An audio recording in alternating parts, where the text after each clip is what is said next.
presente tópico irá trabalhar a temática atores no processo penal, comunicações processuais, jurisdição e competência, conexão e continência, que tem correlação com o tópico anterior, conflito de competência e de atribuições. Quais as implicações, os atores envolvidos, quais as consequências jurídicas. Então, são temáticas que serão discorridas ao longo aí da apresentação. Atores no processo penal. Nós observamos, dentro da ótica jurídica, inclusive está disposto expressamente no Código de Processo Penal, a principal figura dentro do processo penal, que é o juiz, a competência do juiz, o que cabe ao magistrado, o seu poder de decisão, os limites do poder de decisão, a atuação que deve ser de ofício, a atuação que deve ser provocada. São situações relacionadas à figura do magistrado. Ao mesmo tempo, tem a figura da acusação, o órgão de acusação mor, tem a possibilidade da iniciativa privada. Nós temos um papel sobremodo importante da perícia, da produção probatória técnica, científica, dos oficiais de justiça, dos escrivães, dos auxiliares diretos da prestação jurisdicional como um todo. Então, nós observamos exatamente que o funcionamento do aparato jurisdicional, no que diz respeito à prestação do serviço relacionado ao combate à criminalidade, à apuração de determinada prática infracional, necessário se faz a figura de atores essenciais realmente na demonstração, na busca da efetivação dos princípios constitucionais relacionados ao processo penal. Então, é em cima dessa situação que nós iremos tratar alguns atores, dentre os quais nós temos aí o Ministério Público, a quem compete privativamente promover a ação penal pública. Está lá no artigo 109, inciso 1º da Constituição, está permeado em vários dispositivos aí do Código de Processo Penal. O Ministério Público é uma instituição, de acordo com o artigo 127, a quem cabe promover medidas de cunho interpessoal, de cunho coletivo, relacionados à segurança pública. Então, ao Ministério Público coube a missão exatamente de promover como ator principal, indeclinável, aí, a ação penal pública na forma da lei. Ele, além disso, a missão do Ministério Público não é uma missão exclusivamente de acusação. Então, a partir do momento que se faça uma leitura que o Ministério Público é um órgão exclusivamente de acusação, é uma leitura equivocada diante da missão constitucional desta instituição, que tem por missão exatamente fazer cumprir a legislação, seja contra o acusado, seja a favor da sociedade, seja a favor do próprio acusado. Então, o Ministério Público tem que agir com imparcialidade diante do caso concreto. Se na sua convicção entende que preenche os requisitos legais para a persecução criminal, ele deve efetivamente adotar providências nesse sentido, no sentido exatamente do cumprimento da legislação como um todo, favor rei ou contra o acusado. É a mesma situação que se aplica e nós iremos estudar sobre as incompatibilidades, suspeição, impedimentos do órgão do Poder Judiciário, também a instituição do Ministério Público, representada pelos promotores de justiça, pelos procuradores da República, se aplicam. E nós iremos estudar aí nos incidentes, já no final da disciplina. O acusado e seu defensor. Então, o acusado é um dos atores mais importantes que tem no processo penal, exatamente a razão da sua figura de ser alvo de uma acusação formal, efetivamente, de uma investigação, conforme o caso, e ao redor ali do acusado que tramita o processo penal como um todo, sem esquecer, evidentemente, da vítima nesse contexto.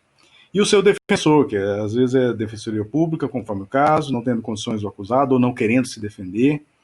A defensoria pública tem por obrigação constitucional a defesa aí do constituído, então não há que se falar no acusado assumir a culpa, aí, entre aspas, da conduta criminosa e solicitar a sua condenação sem que haja pelo menos a possibilidade de uma defesa, mínima que seja, ele tem o direito de defesa.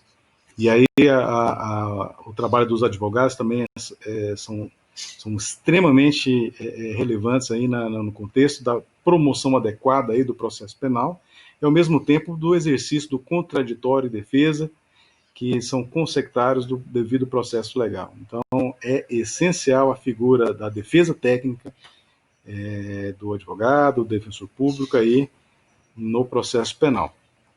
Exatamente porque nenhum acusado, mesmo ausente ou foragido, será processado ou julgado sem defensor.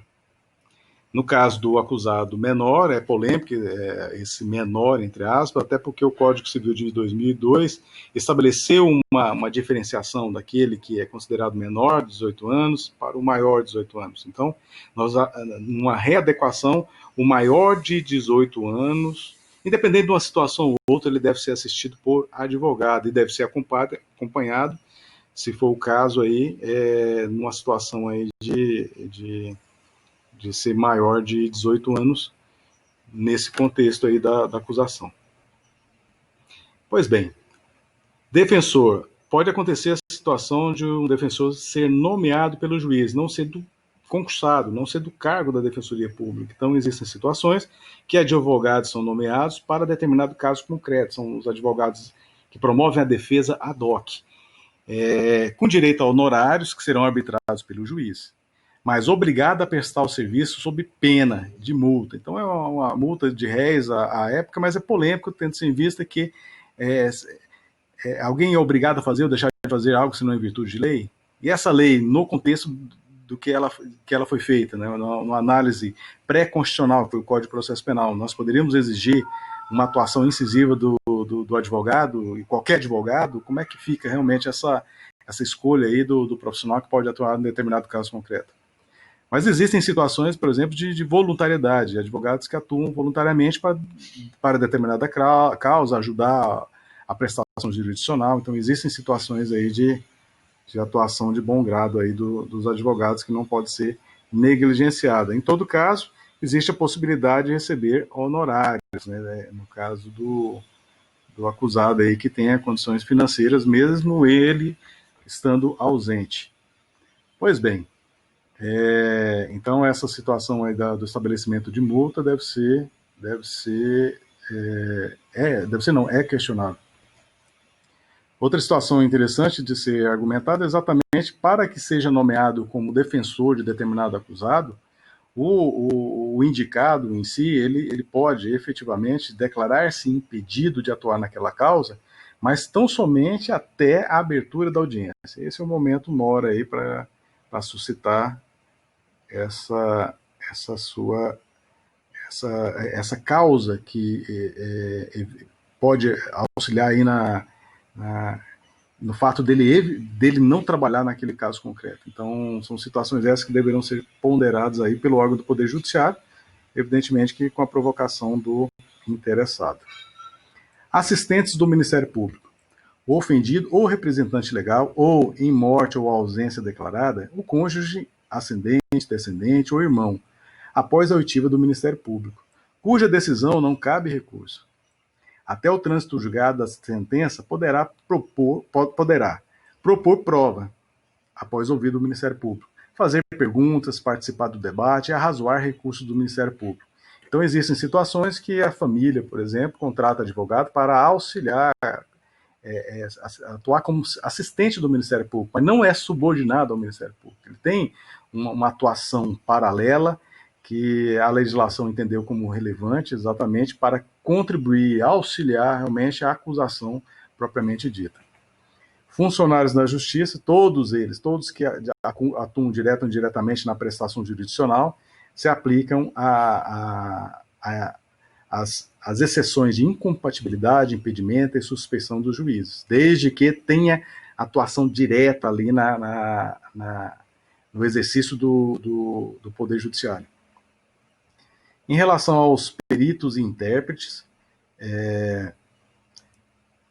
a indicação do juiz, a nomeação do juiz é uma situação que também impede não só o perito como o intérprete que foi nomeado para aquele determinado caso concreto dele recusar, sob pena de multa, aplicação de multa, ou se ele, mesmo que aceita a contragosto, ele negligencia o cumprimento das suas obrigações.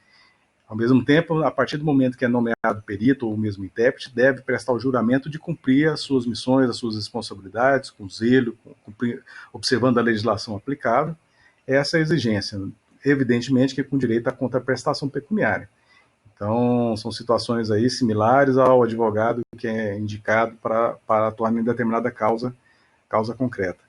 Então, nós iremos falar mais aí sobre peritos, intérpretes, quando nós discorrermos sobre prova, lá no final do curso. Juiz. Só algumas observações, são observações que eu falei em relação aos outros atores processuais, mas em relação ao juiz, que é o principal, que é o presidente do processo penal. Só faço comentário em relação a algumas questões. Uma delas nós já até falamos sobre o princípio do juiz natural, mas o juiz necessariamente tem que ser togado, ou seja, tem que ser concursado, passar no concurso de provas e títulos, entrar em exercício, assumir determinada comarca, determinada jurisdição, e ao mesmo tempo ter sido a ele designado a competência para poder atuar em determinado caso concreto, envolvendo o processo penal. E é ele que realmente preside aí os atos processuais, é ele que entende se é o caso ou não do recebimento da peça acusatória, e aí instaura o processo penal para, ao seu final, dizer o direito a ser aplicado no caso concreto. Esse é o papel do magistrado, é a jurisdição que ele vai exercer, dirimindo a lide penal, que é exatamente essa questão que é o objeto do processo penal. Então, ele tem que ser um juiz competente, ele tem que estar no livre exercício das suas atividades jurisdicionais para o julgamento daquele caso concreto. Então, no interesse da justiça, no interesse do acusado propriamente dito, no interesse da adequada prestação jurisdicional. Então, quem atua aí de modo incisivo no processo penal é o magistrado. Junto aos atores processuais, e não menos importantes, existem as comunicações processuais, que são atos que, direto ou indiretamente, têm correlação com o andamento do processo penal, com o andamento da investigação, conforme o caso, mas que têm vinculação efetivamente com a persecução penal. Então, aí nós iremos fazer alguns comentários relacionados à citação, à intimação e notificação. Pois bem, citação. Nós podemos pegar emprestado não só do processo penal, mas depreende-se do processo civil, por exemplo, o conceito de citação como o ato pelo qual o acusado toma conhecimento de uma acusação efetivamente formulada contra si. Então, a citação é um ato processual, efetivamente, que dá ciência ao acusado, que comunica ao acusado exatamente de que foi formulada uma acusação. E essa acusação, evidentemente, por um órgão legitimado, que é o Ministério Público, ou a vítima ou representante legal nas ações penais privadas. Mas, assim, a citação é o ato realmente que diferencia uma mera investigação do processamento em juízo.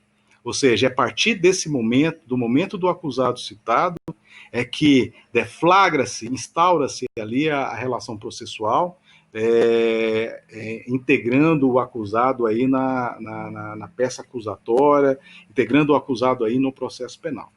Então é por meio da citação. Citação é um ato formal, como eu acabei de mencionar. É interessante nós observarmos que a citação, o desenho da citação feita até então no processo penal se aplicava tão somente à pessoa física, mas nós já sabemos, já fiz comentários a respeito dessa temática. A citação também, o acusado pode ser a pessoa jurídica, então há que se falar também na citação da pessoa jurídica, que é feita por meio do seu representante legal, evidentemente, mas então nós deveremos fazer uma interpretação ampliada, extensiva nesse caso, para legitimar a ciência da pessoa jurídica no que diz respeito a uma acusação criminal. Então, é aplicável também à pessoa jurídica o instrumento da citação. O objeto da citação é cientificar o acusado de algo formalmente e dar conhecimento do conteúdo da acusação. Então, o objeto principal é exatamente esse, é levar ao conhecimento do acusado que um órgão de acusação, o acusador mor, ou mesmo por iniciativa privada, formalizou uma peça acusatória que o juiz levou em consideração e recebeu aquela peça acusatória. Então, a partir do momento que o juiz entendeu que poderia ser o caso de processamento daquela peça acusatória, mandou cientificar o acusado. E é exatamente esse o papel aí da citação. Os efeitos são diversos do Código de Processo Civil. Então, nós observamos que com a citação não há que se falar em prescrição, não há que se falar em litispendência e estabelece o papel imediato exatamente estabelecer a relação processual. Acusação, defesa, órgão do Poder Judiciário, então são o conjunto de elementos, de atores que formam a relação processual.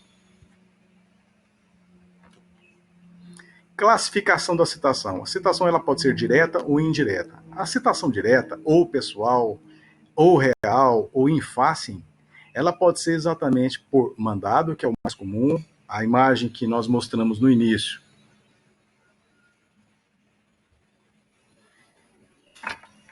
Ela trata da citação, então é um ato eminentemente formal. Então, por mandado é exatamente isso. O oficial de justiça ele entrega, ele é mandado pelo órgão do Poder Judiciário para entregar a citação ao acusado.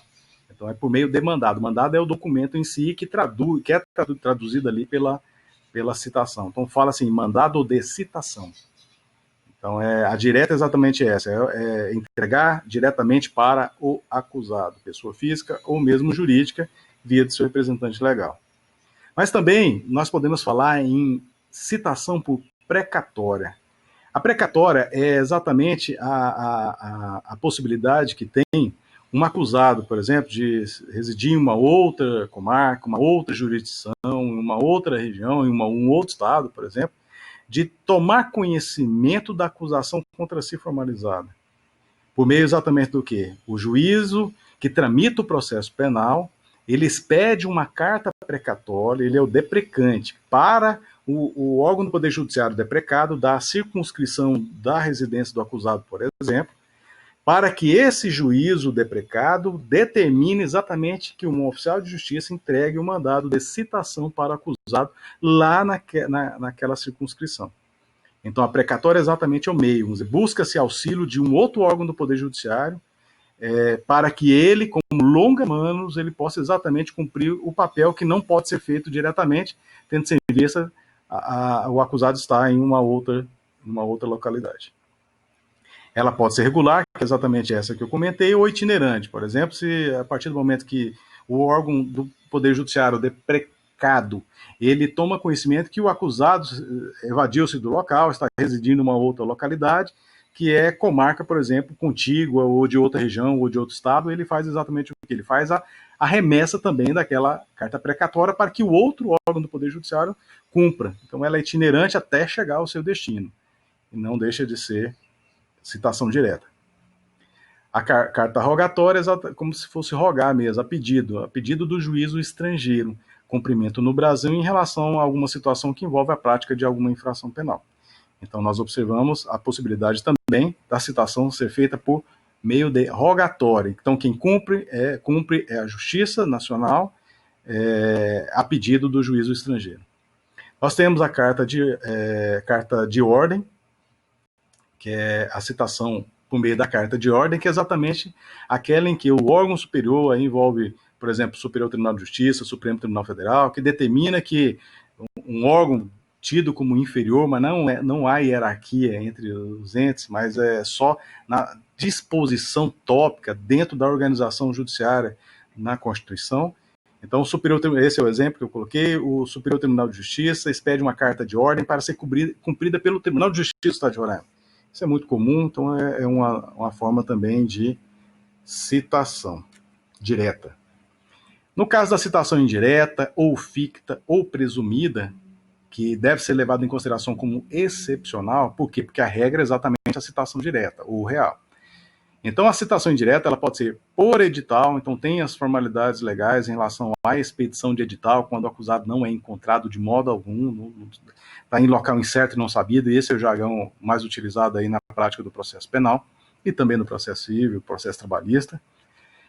E a outra forma de citação indireta nós temos aí por hora certa. O artigo 362 estabelece os mecanismos da citação por hora certa, quando, em especial, o acusado se esconde para não ser citado. Aí o oficial de justiça ele toma conhecimento dessa situação por por seu tirocínio no exercício da sua missão, ele descobre que o acusado está se evadindo ali de ser efetivamente citado. Aí, em uma situação como essa, o oficial de justiça deve obrigatoriamente certificar nos autos essa circunstância para que possa permitir aí a expedição de mandado por hora certa. Então, por hora certa, se o acusado não recebe, não toma conhecimento dessa situação, o processo tramita aí com base nessa informação do oficial de justiça. Então, essa é uma forma também de citação indireta. Formalidades aplicáveis à citação. Elemento essencial do processo, ou seja, a formalidade na expedição da citação, o preenchimento dos seus requisitos, no que diz respeito à entrega da acusação, quem está expedindo, onde está tramitando o processo, os principais atores ali envolvidos, a subscrição do órgão do Poder Judiciário. Então, são situações essas que não poderão ser negligenciadas na expedição do mandado de citação.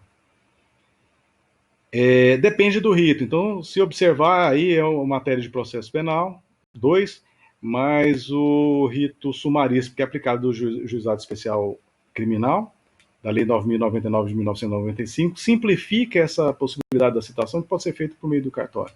E também nós temos rito sumário e ordinário, que eu não irei tratar nesse momento, mas cada um tem uma peculiaridade. Citação circunduta é aquela anulada em virtude de algum defeito ou vício insanável. Então, se uma situação como essa não tem validade no ordenamento jurídico. Os efeitos em relação à nulidade aí da citação. Então, o artigo 564, inciso 3º, a linha E, do Código de Processo Penal, estabelece que a citação do réu para ver-se processar, o seu interrogatório, quando presente, e os prazos concedidos à acusação e à defesa, se não forem observados, é causa de nulidade. Essa nulidade é absoluta. Então, não tem como sanar, senão com a correção desse ato ou a sua expedição em um outro momento. A sua expedição adequada, correta. Peculiaridades em relação à citação. Réu militar, por meio de ofício requisitório ao chefe que faz as vezes do oficial de justiça. Então, esse é o termo técnico, ofício requisitório. O acento aí no primeiro O do ofício está errado. No caso do réu funcionário público, é expedida a citação por mandado, mas com notificação, olha o termo, aí eu coloco notificação, então leia como se fosse entre aspas, do chefe da repartição. Então, é por meio dele que o acusado vai tomar conhecimento. No caso de réu preso, a citação é pessoal. Então, se ele está recolhido, está em local certo, sabido, então é obrigatória a sua cientificação pessoal.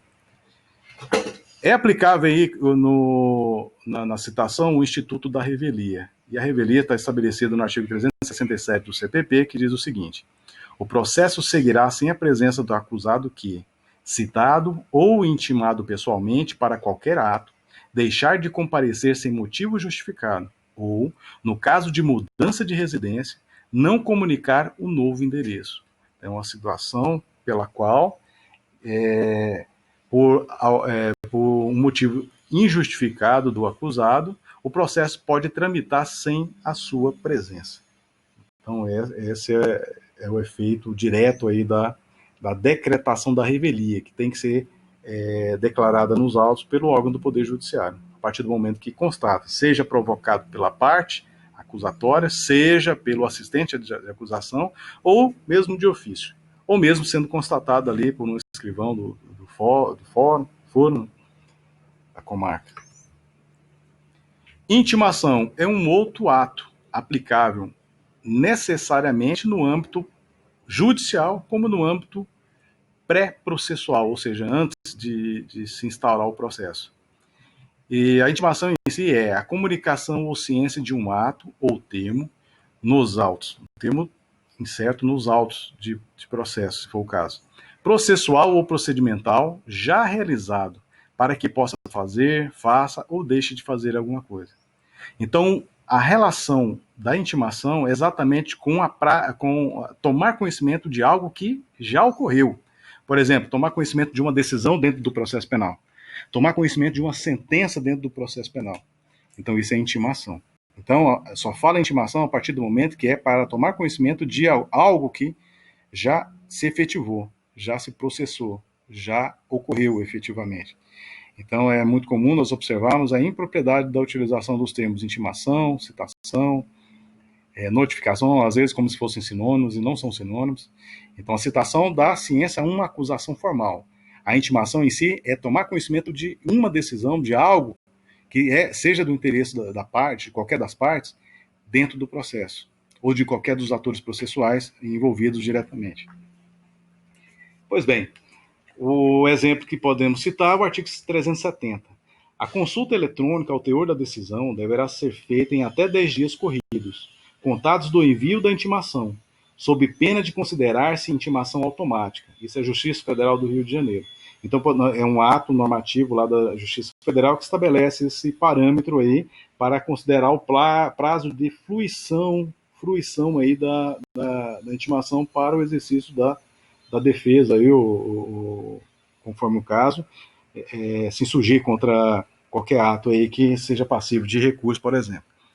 Então, essa é uma situação que envolve necessariamente intimação.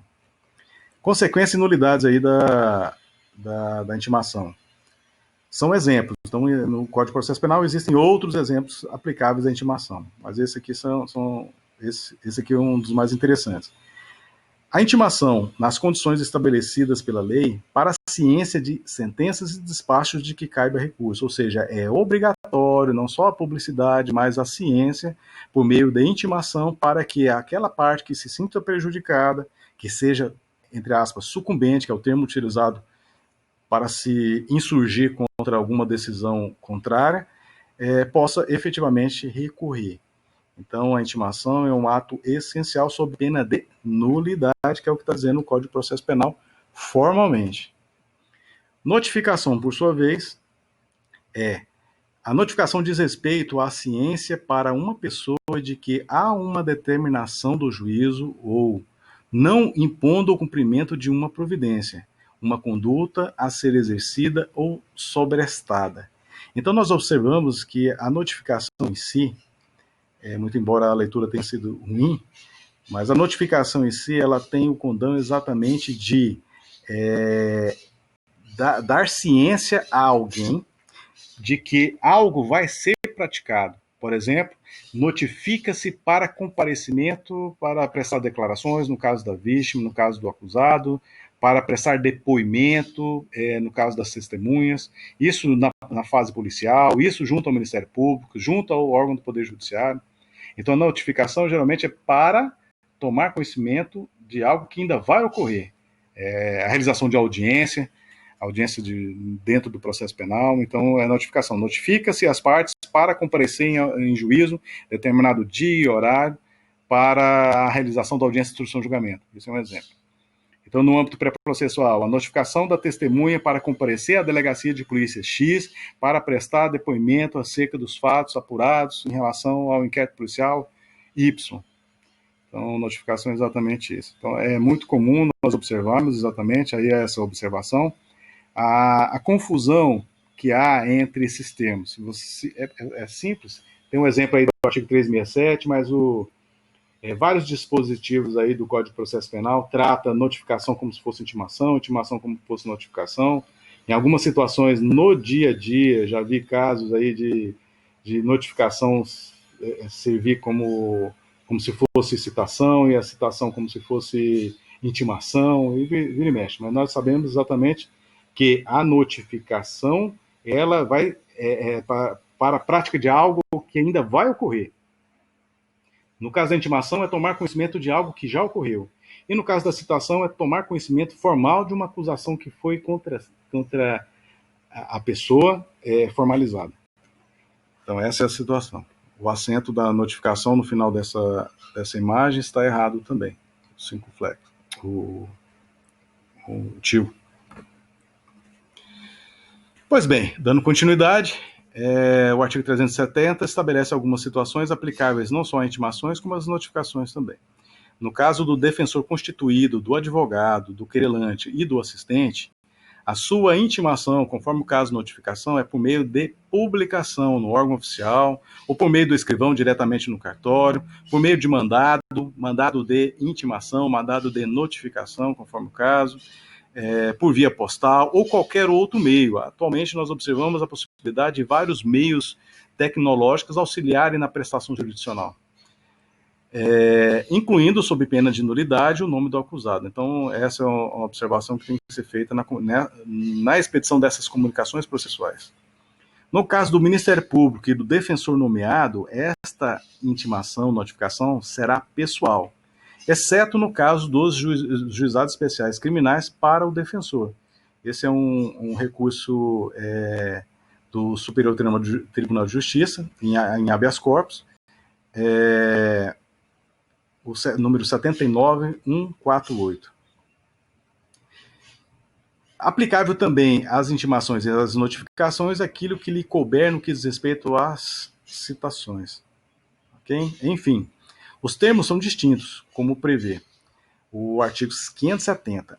A falta ou a nulidade da citação, da intimação ou notificação, ou seja, estabelecem terminologias diversas para fins diversos. Aí, dando continuidade à redação desse artigo, estará sanada desde que o interessado compareça, antes de o ato consumar-se, embora declare que o faz para o único fim de arguí-la. Então, essa é a redação original do CPP, então nós observamos aí que tem aplicabilidades diversas. Então, não é pelo fato de ter utilizado o nome equivocado que o ato não possa ser considerado como válido, desde que o próprio ordenamento jurídico processual penal em vigor, ele possibilita aí a correção. Sentença. Pois bem, ao entrar sobre o tópico de sentença, que é exatamente o ato que encerra a lide penal, ato eminentemente judicial, nós observamos que a forma dela está estabelecida no artigo 381 do CPP, e ela deve obrigatoriamente conter o nome das partes ou, quando não possível, as indicações necessárias para identificá-las. A exposição sucinta da acusação e da defesa, isso ocorre no relatório da sentença. A sentença ela é dividida em 3 partes, regra geral, que no juizado especial criminal, por exemplo, dispensa o relatório. Então, a sentença é dividida em 3 partes, o relatório, a fundamentação e a disposição. Então, o relatório faz a exposição do que ocorreu de modo sucinto, aí vem a parte da fundamentação, que é o próximo tópico aí, que é a indicação dos motivos de fato e de direito em que se fundar a decisão. Isso é a fundamentação ou motivação da decisão do órgão do Poder Judiciário. Então, essa é a segunda parte. E na terceira parte, nós teremos exatamente a parte dispositiva, que é exatamente o fim, que é a condenação, a absolução, os termos da condenação, as condições da absolução.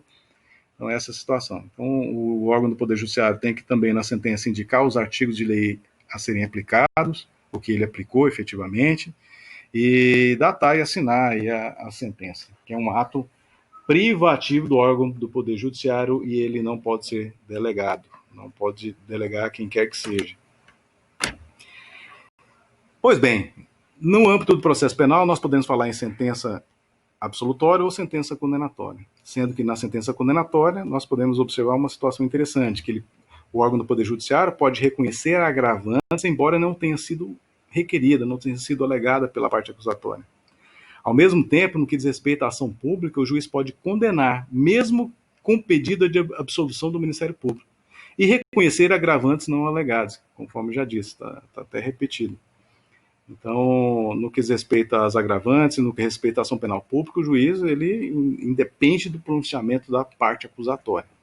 E a sentença condenatória ela deve observar o seguinte: primeiro, abordará circunstâncias agravantes ou atenuantes, e outras apuradas que considerar na aplicação da pena. Então, tudo que tiver relação direta com a aplicação da pena, ou seja, com a dosimetria da sanção penal aplicada em concreto ali com a pena, o juiz tem que explicar, tem que motivar, tem que fundamentar.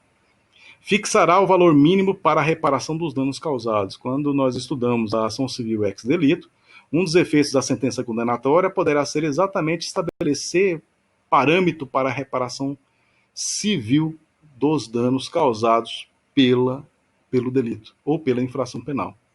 Então, essa é uma obrigação do órgão do Poder Judiciário, mas nós observamos também, lá na ação civil ex delito, que o órgão do Poder Judiciário pode também admitir que é o caso realmente da incidência de reparação dos danos causados e possibilitar que haja a liquidação de sentença. Aí é uma matéria de processo civil e a liquidação de sentença vai ocorrer exatamente no juízo civil, que é a apuração mais precisa, mais adequada dos danos efetivamente causados pelo delito. Observará as peculiaridades de interdições de direitos e medidas de segurança. Decidirá sobre a manutenção ou decretação da prisão preventiva ou medida cautelar diversa da prisão. Considerará o tempo de prisão provisória ou de internação no Brasil ou no estrangeiro para o regime da pena. São situações indeclináveis. O órgão do Poder Judiciário tem que observar exatamente para, em atendendo ao artigo 381, cumprir essas exigências aí no que diz respeito à condenação propriamente dita. Já no tocante à absolvição, nós observamos exatamente algumas questões que deverão ser tratadas pelo órgão do Poder Judiciário, dentre as quais é exatamente que ele pode absolver se ele reconhecer que está provada a inexistência do fato. Então, nós sabemos que existe uma repercussão direta da inexistência do fato na seara civil. Então, se o órgão do Poder Judiciário se convenceu de que o fato sequer existiu, ou seja, deu até o exemplo no outro momento do homicídio de uma pessoa viva. Então, o fato não existiu. Se o órgão do Poder Judiciário, na sentença de absolvição, ele declarar que o fato não existiu, tem repercussão na esfera civil, na esfera administrativa ou qualquer outra esfera, levando em consideração a matéria penal como uma máxima ratio. Pois bem, ele também poderá absolver quando não constatar que não há prova da existência do fato. Então, aí já não é a mesma coisa de inexistência do fato. Quando ele prova a inexistência do fato, ele é categórico. Quando não há prova da existência do fato, já é meio dúbio. Então, é uma situação que pode prevalecer a dúvida, a dubiedade em prol do acusado. Aí ele deve obrigatoriamente absolver. Quando também ele absolve, quando o fato não constitui infração penal. Então, ele pode entender efetivamente que aquele ato praticado que gerou todo o processo penal, chegou ali o momento da sentença, ele absolveu exatamente porque aquele fato pode ser tudo, menos um crime, menos uma contravenção penal. Então, ele vai e absolve numa situação como essa. Ele pode absolver também quando entender que está provado que o réu não concorreu para o crime. Ou seja, várias pessoas podem ter praticado, mas o réu não praticou o crime. Está provado por A mais B de forma categórica que o réu estava em outro local, estava internado, estava exatamente não praticou a infração penal. Não existir prova de ter concorrido, também é uma situação de dubiedade que admite aí o questionamento cível aí em razão dessa dubiedade, ou seja, na dúvida beneficia o acusado no processo penal. Ele pode também constatar que circunstâncias podem efetivamente excluir o crime ou isentar o réu de pena. São as causas de exclusão da antijuridicidade ou da ilicitude, ou mesmo das causas que alguns entendem como exclusão da culpabilidade. Aí nós temos os artigos 20, 21, 22, 23 e 26, parágrafo 1º, do artigo 28 do Código Penal Brasileiro, que são situações relacionadas ao erro de tipo, erro de proibição, coação moral irresistível. Nós temos aí o estado de necessidade, exercício regular de direito, estrito cumprimento do dever legal, legítima defesa também. Nós temos causas de semi-imputabilidade. Então, a partir do momento que o órgão do Poder Judiciário possa constatar situação que não só exclua o crime por alguma excludente ou a culpabilidade, ele deve efetivamente sacramentar formalmente essa sua convicção. Mas também quando o juiz entender que há fundada dúvida sobre a existência da causa que exclua a antijuridicidade ou mesmo a culpabilidade. Se ele tiver dúvida em relação a isso, ele vai decidir em benefício do acusado.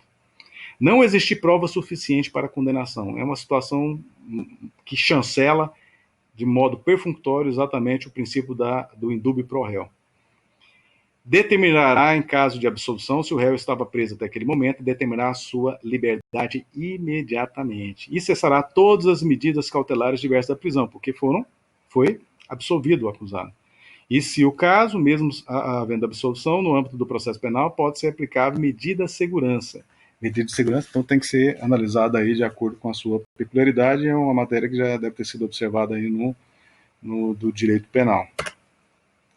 E aí nós vamos entrar em outro bloco, em jurisdição e competência, e todas as suas peculiaridades, todas as suas implicações.